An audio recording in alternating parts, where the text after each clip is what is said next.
રામ રામ માડી. શું નામ છે? નામ ઉર્મિલાબેન પટેલ રણજીતસિંહ કયું ગામ? શેગવા. શેગવાના છો. શું તકલીફ હતી બેન? મારે વહુને ડિલિવરી માટે એને દુખાવાનો તો પડ્યો. 9 મહિના પૂરા થઈ ગયા હતા. ઉપરના 5 દિવસ વધના ગયા હતા.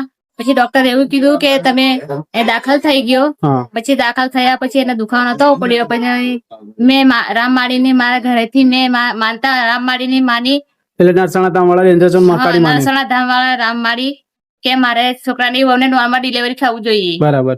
પછી ડોક્ટરે દવા ગોળી કરી.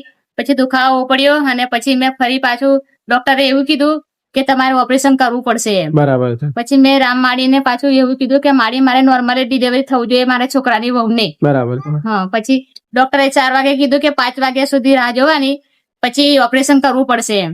પછી ડોક્ટર જમવા જતા રહ્યા અને પછી કમ્પાઉન્ડર બેઠા હતા. એવા મને આવીને જાતે કીધું કે આ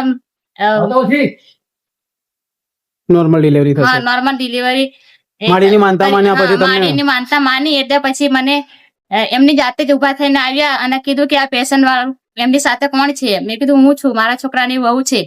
એના કે ચાલો હું ડિલિવરી કરી આપું એમ. એટલે પછી નોર્મલ થઈ. હા. પછી નોર્મલ માડીની માનતા માનીને પછી નોર્મલ માડીની માનતા માની એટલે પછી મને અમે ચાલીને જ કીધું બરાબર કે ચાલો હું જે ડોક્ટર તમને ઓપરેશન કરવા કે જે ડોક્ટર ઓપરેશન કરવા કહેતા એ જમવા જતા રહ્યા. અને પછી કમ્પાઉન્ડરે જે ડિલિવરી કરાવ્યા હતા ને એ એમને કીધું કે ચાલો હું ડિલિવરી કરી આપું એમ. બરાબર છે. મને અમે ચાલીને જ કીધું. તો માનતામાં શું માન્યું હતું બેન તમે? માનતા મેં એક શ્રીફળ, ચુંદડી, અગરબત્તી ને હાથ.